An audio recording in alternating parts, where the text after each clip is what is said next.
A hot afternoon in 1941 enveloped North Africa. The sky over the Libyan desert shimmered, distorted by haze, and only distant mirages broke the monotony of the horizon. Somewhere out there, beyond an invisible front line, something new was being prepared. Meanwhile, here, at an improvised airfield somewhere between Benghazi and Tobruk, German officers from Jagdgeschwader 27 watched the arrival of an unusual convoy. Heavy trucks slowly moved across the scorching sand, raising clouds of dust that settled on their faces and uniforms. In the center of the convoy, surrounded by guards and technicians, stood a strange aircraft. It was bulky, angular, its shapes seemed rough and disproportionate. Kurt, a young Oberleutnant with sweat-slicked hair, adjusted his glasses, which constantly slid down his nose. He was an ace, having already shot down a dozen British and French planes. His gaze, usually sharp and focused, now expressed frank bewilderment mixed with slight disgust. He pointed at the plane to his comrade, Hauptmann Hans Müller, who stood nearby, lazily smoking a cigarette. Smoke rose into the still air, dissolving into the dusty haze. "Was für ein hässliches Entlein, Hans," Kurt said, and a note of superiority, bordering on mockery, sounded in his voice. "Look at this. They call this a bomber? It looks more like a cargo container with wings." Hans, more experienced and cynical, took a deep drag before answering. His eyes narrowed as he studied the strange machine. "Indeed, Kurt, 4 engines, but it's awkward. Our Junkers look like works of art compared to this ugly duckling. And where are they going to fly this? Our eastern wall of Messerschmitts will tear it to shreds without even breaking a sweat." Their comrades, gathered around, supported the laughter. The sound was dry and sharp, echoing across the desert, as if the sand itself was mocking what they saw.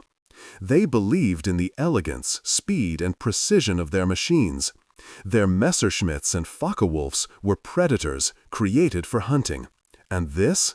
This angular object with a high wing, a flat fuselage, and a double tail looked more like a clumsy barge that miraculously found itself in the air. It was a B-24 Liberator, the Liberator. At that moment, it looked more like a crudely built truck than a formidable weapon. The camera slowly approached the aircraft, focusing on its tail. It trembled slightly in the wind, as if ashamed of its unattractiveness. The metal panels were carelessly joined, the seams seemed rough. The 4 propellers were massive, but the entire appearance of the aircraft screamed clumsiness and lack of grace. It was not a combat swan. It was, in their opinion, an ugly duckling, and a very unfortunate one at that. The laughter of the German pilots echoed across the desert. The laughter of those who believed in the aesthetics of engineering, in the perfection of form and function. The laughter of those who were accustomed to seeing their aircraft as an extension of their own will, a symbol of superiority and strength. They looked at this American aircraft and saw in it only a confirmation of their belief. Americans can produce, but they cannot create. They saw before them a ridiculous iron box that seemed about to fall apart in the air. They did not know.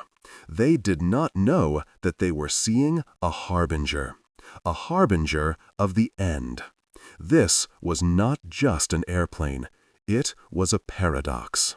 A paradox of industrial warfare that Germany was only just beginning to grasp. How could something that evoked such frank contempt, something that seemed born for failure, become one of the most powerful symbols of the inevitable? How did this angular, unattractive monster, this flying freight car, turn into a hammer that would crush them, destroying their cities and undermining the morale of their armies? Their laughter, which now echoed so confidently over the dusty runway, was the laughter of ignorance. They could not foresee a future in which these unsightly machines would fly not in dozens, but in hundreds, thousands, filling the sky to the horizon. They did not know that this ugly duckling would become part of the greatest industrial mobilization in human history. That for every downed aircraft, 3 new ones would arrive. That every loss would be followed by a tenfold reinforcement. This B-24 Liberator was not just America's answer to the challenge of war. It was the embodiment of American philosophy.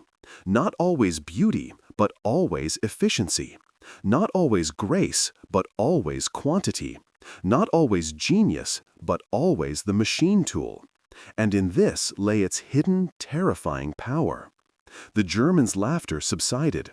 All that remained was the sound of the wind rustling through the desert and the distant hum of engines slowly fading into the distance, barely audible in the scorching air. At that moment, under the merciless Libyan sun, they could not comprehend the full depth of their mistake. They could not realize that in this crude, ridiculous machine lay a force that would change the course of history. 2 years later, they were no longer laughing. 2 years later, they were silent. 2 years later, they disappeared under the blows of the steel avalanche they had once mocked. In the late 1930s, when Europe was already on the brink of another major war and isolationist sentiments still lingered in America, the U.S. Army Air Corps, USAAC, recognized the unavoidable need for a new generation of long-range bombers. The Boeing B-17 Flying Fortress, while an impressive machine, was already beginning to show its limitations. The military needed an aircraft with greater range, capable of carrying a heavier bomb load, and, importantly, achieving higher speeds. In 1939, a competition was announced. Consolidated Aircraft of San Diego, California, led by Reuben Fleet, a bold and visionary engineer, accepted the challenge. Instead of following the beaten path, Fleet and his team decided to take a risk. They understood that to achieve radical improvements in performance, they needed a fundamentally new approach. Thus, Project Model 32 was born. The main innovation was the selection of a high-mounted, long and narrow Davis wing. This was a unique aerodynamic solution developed by engineer Davis, which promised to significantly increase lift and reduce drag. Theoretically, such a wing should have provided the aircraft with incredible range and efficiency. But in practice, this solution was untested on bombers of this class. It was a leap into the unknown, a bold experiment that could result in either a brilliant breakthrough or a colossal failure. Work was intense. Blueprints multiplied. Engineers bent over drafting tables, buried in calculations and diagrams. The first task, build a prototype. Under tight deadlines and constant pressure, the consolidated team worked tirelessly. By the end of 1939, just a few months after receiving the order, the first prototype, named XB-24, was ready for testing. It rolled out of the hangar, a sight that impressed few. It was angular, it was massive, it lacked any elegance. Its fuselage resembled a large, empty container. The high wing, which was supposed to be its advantage, only emphasized its clumsy appearance. Test pilots, accustomed to more streamlined forms, looked at it with undisguised skepticism. The first flights of the XB-24 met with mixed success. Although the aircraft demonstrated decent maximum speed, its handling was, to put it mildly, problematic. Especially at low speeds, during takeoff and landing, it was temperamental and required immense effort from the pilot. "It's like flying a barn, and a barn full of hay at that," one pilot quipped after a particularly hard landing that nearly ended in disaster. Others complained that at low altitudes it was heavy as a brick. The list of problems grew. The high-mounted wing, which provided aerodynamic advantages, proved vulnerable to icing, posing a serious danger when flying at high altitudes or in bad weather. The complex landing gear continuously malfunctioned, requiring costly and time-consuming maintenance. Crews complained about cramped conditions and poor visibility, especially for pilots who had to literally strain their necks to see anything over the massive nose. The mockery was not long in coming. Ironically, the aircraft that would later become a symbol of American industrial might initially caused bewilderment and even outright contempt not only among adversaries but also among allies. When the first B-24s were sent to Great Britain for evaluation and potential purchase, British pilots and engineers met it coolly. They were accustomed to elegant, powerful, and proven bombers such as the Avro Lancaster and Handley Page Halifax. Compared to them, the B-24 looked crude, clumsy, and frankly ugly. The American Box, the Flying Boxcar, these nicknames stuck to the B-24 due to its angular shape and large, voluminous fuselage, which seemed to have been designed not for aerodynamics, but for transporting anything that would fit. The British noted its potential for long-range missions, but spoke of its flying qualities with clear disdain. They were willing to use it, but without much enthusiasm, more as a temporary solution than as a primary strike force. Early figures also failed to inspire optimism. By early 1941, when Europe was already ablaze with war, only a few dozen aircraft had been produced. In comparison, the production of the Boeing B-17 Flying Fortress, which was considered the primary long-range bomber, already numbered in the hundreds. Against this backdrop, the B-24 looked like an outright failure. Many in the U.S. Army Air Forces believed that the project was too ambitious, too experimental, and that it would be better to focus on proven solutions. Rumors circulated about shutting down the program and retooling factories for more reliable and less problematic aircraft. Everything looked as if the B-24 was doomed. The flaws were obvious, criticism came from all sides, and its advantages, increased range and bomb load, were hidden under a layer of technical problems and public ridicule. The aircraft did not impress with its appearance, did not delight pilots with its maneuverability, and did not demonstrate immediate superiority that could justify its ungainly look. While Nazi Germany, proud of its wonder weapons and the perfection of its aviation technology, was making plans for world domination, Americans continued to tinker with this ugly duckling. They did not yet know that precisely in this unsightly, underestimated machine lay the key to their future victory. They did not suspect that this seemingly doomed creation of American engineering would play a fateful role in the destiny of the Third Reich. Failure, some whispered. A dead end, others echoed. No one knew that they were looking into the nascent heart of a future catastrophe for the Reich. At this moment, when the whole world doubted its potential, the B-24 Liberator was merely an ugly duckling that had not yet begun to transform into a formidable swan. But very soon its true essence would begin to manifest, and the world would learn that beneath its ungainly exterior lay something far more important than mere beauty or speed. It was the relentless, crushing force of industrial scale. After long months of doubt, ridicule, and technical difficulties, a turning point arrived. Pearl Harbor changed everything. With the U.S. entry into World War II, the need for mass production of any, even imperfect, combat aircraft became critical. Suddenly, all the B-24's shortcomings receded in the face of the acute need for bombers capable of delivering heavy bomb loads over vast distances. Congress approved an unprecedented mobilization of industry. That's when the transformation began. From blueprints and single prototypes, America moved to assembly line production, of which the world had not yet known. A country accustomed to producing millions of automobiles now had to apply the same principle to aircraft. It was a task of colossal scale, but American industry was ready. A sharp transition from old archival footage where engineers bent over blueprints to a dynamic montage filled with clangor and movement symbolized the dawn of a new era. Factories that had yesterday produced peaceful goods were now being repurposed for military needs. Ramshackle workshops gave way to gigantic, specially built complexes where hundreds, then thousands of workers toiled in a relentless rhythm. The camera, as if speeding through time and space, moved through gigantic factories. Ford's Willow Run plant in Michigan, Consolidated Aircraft in San Diego, North American Aviation in Dallas, Douglas Aircraft in Tulsa, each became part of one huge, pulsating war machine.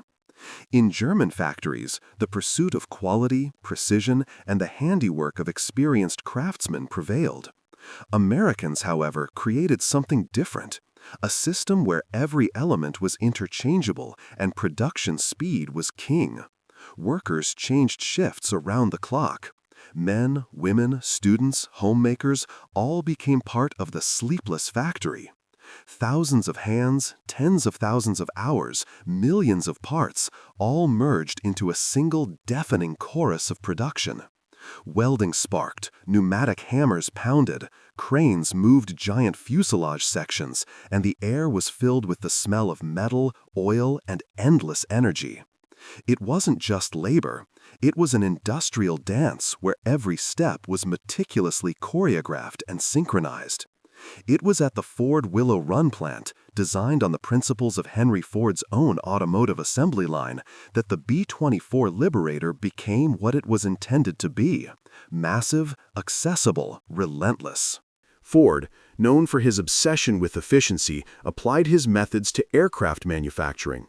The plant was a colossal complex where an aircraft began its journey at one end as thousands of disparate parts, and at the other rolled out ready for flight. It was a giant mechanism operating at astonishing, almost frightening speed. Shocking figures began to emerge almost immediately. At the beginning of production, Ford Willow Run was producing only one B-24 per day. This was already impressive, but it was just the beginning. Thanks to constant process optimization, the introduction of new technologies, and tireless labor, by mid-1944, the same plant was rolling out one B-24 every 63 minutes. This meant almost 23 aircraft a day from a single assembly line. Incredible! Comparisons with the enemy were staggering. Building one B-24 Liberator required an average of 25,000 man-hours. This was a huge figure. But what did it mean in the context of the bigger picture? Germans needed about 6,000 man-hours to build one tank, for example, a Panzer IV. At the same time, Americans were producing up to 12 M4 Sherman tanks per day from a single factory, parallel to aircraft production. This was a completely different philosophy of war. Germany bet on quality and technological superiority of each individual unit. America on quantity, the ability to overwhelm the enemy with mass. B-24 production peaked at 650 aircraft per month at the Willow Run plant alone. In total, over 18,400 B-24 Liberators were produced across the country, more than any other American aircraft in history.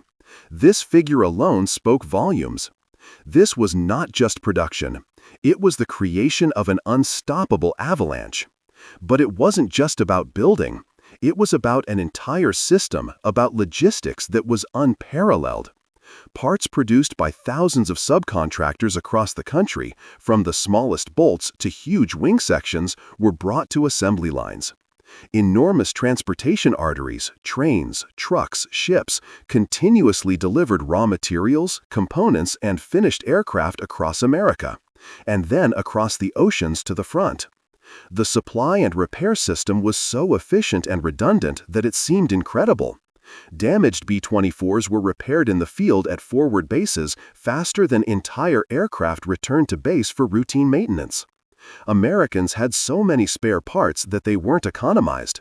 If a part was damaged, it was simply replaced with a new one, rather than attempting to repair it, as the Germans, experiencing an acute shortage of resources, did. Every Liberator rolling off the assembly line was not just an airplane. It was a symbol of a new era of industrial warfare. It was a steel fist that America was preparing to unleash on its enemies, blow after blow, wave after wave. Imperfect, ungainly, angular, it was the embodiment of crude but unstoppable force. It wasn't beautiful, but it was reliable. It wasn't the fastest, but it was ubiquitous. The assembly line hummed not like a mechanism, it hummed like an army. A steel army that was just preparing for its thrust. Every rivet, every screw, every weld, all were part of one gigantic goal: to crush the enemy. And this hum, this industrial rhythm, was a harbinger of the coming storm that would sweep across the world, and in which laughter would no longer be heard. Only the roar of engines, the explosions of bombs, and the inevitable echo of defeat for those who once dared to laugh.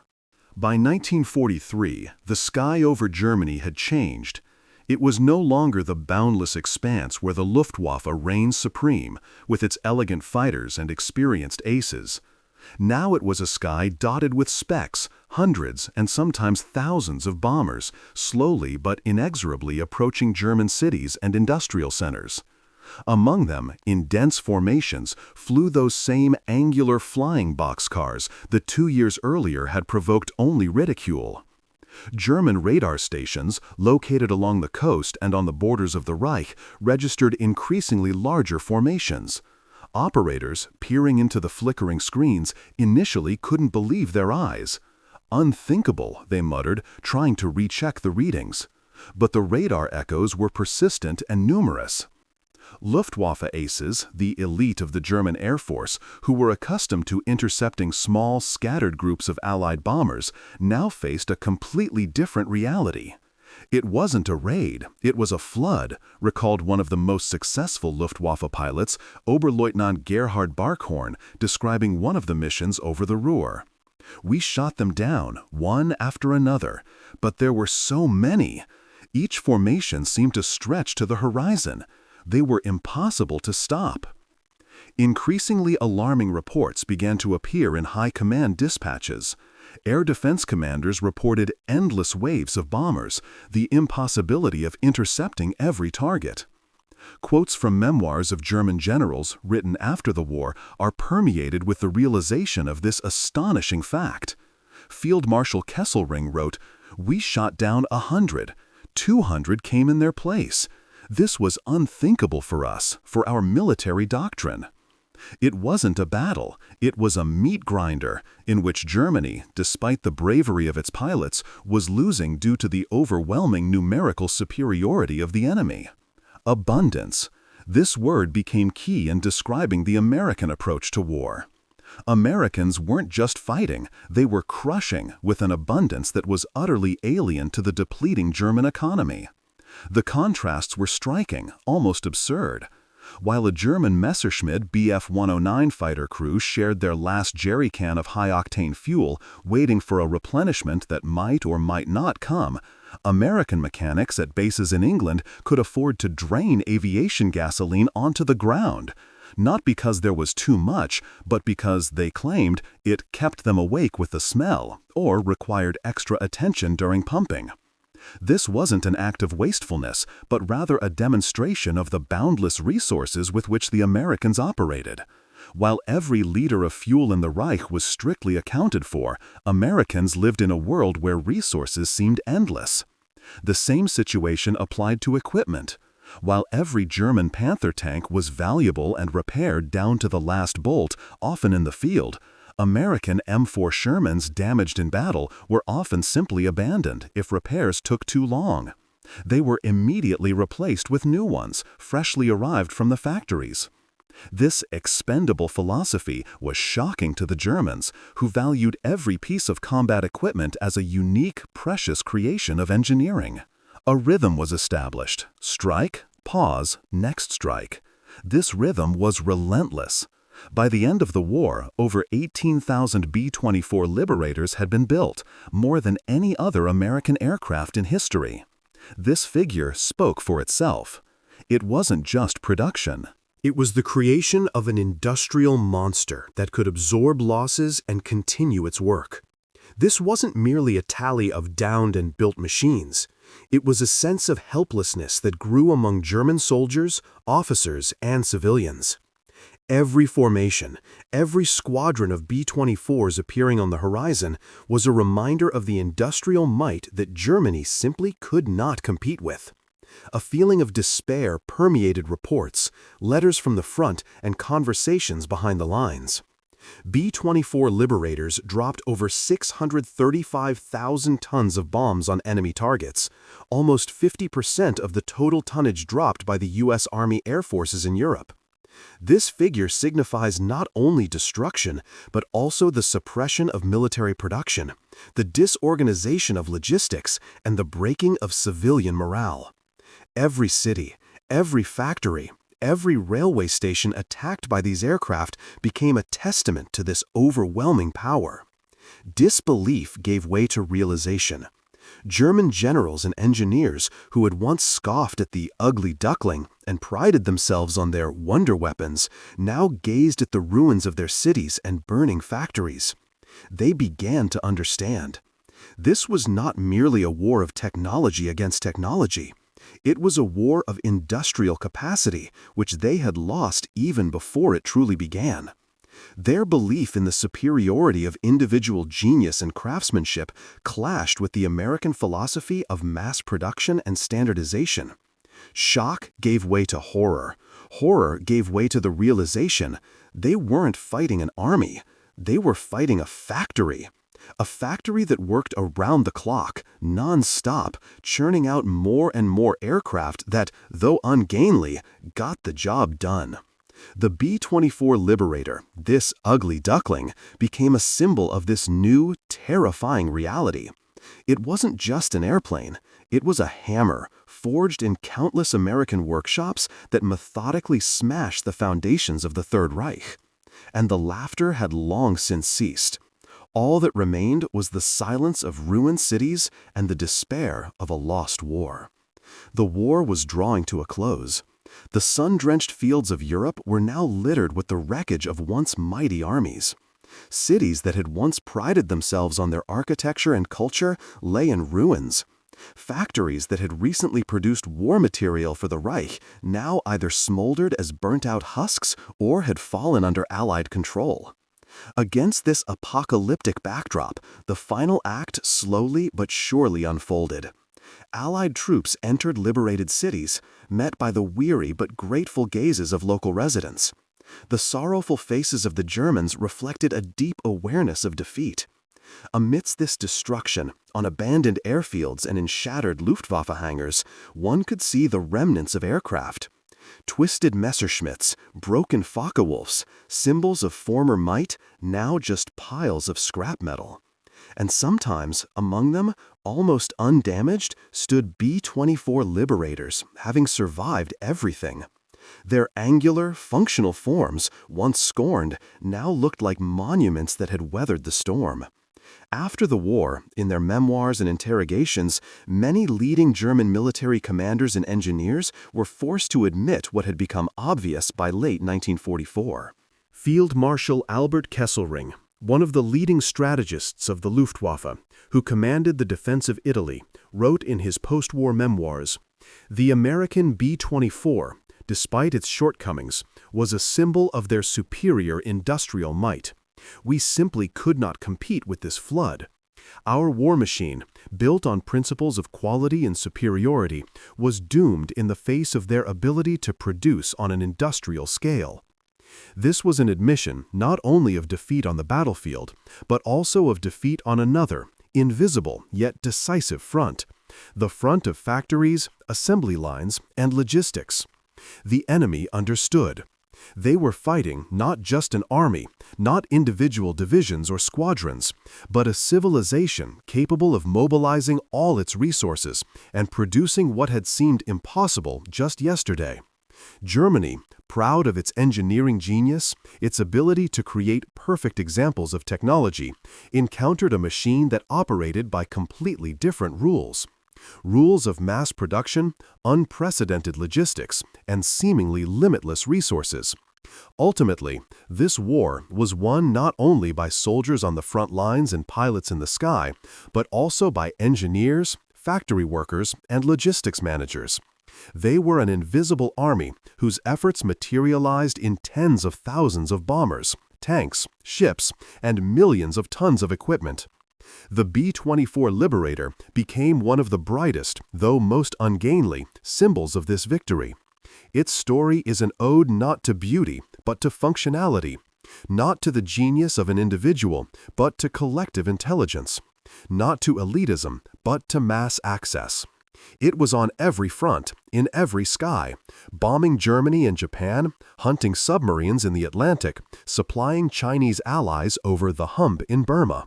It was a universal soldier, unpretentious but incredibly effective. From ridicule to triumph. From the failure predicted at the beginning of its journey to the inevitable symbol of victory it became by the end of the war. This metamorphosis was not accidental. It was the result of the relentless, focused work of an entire nation.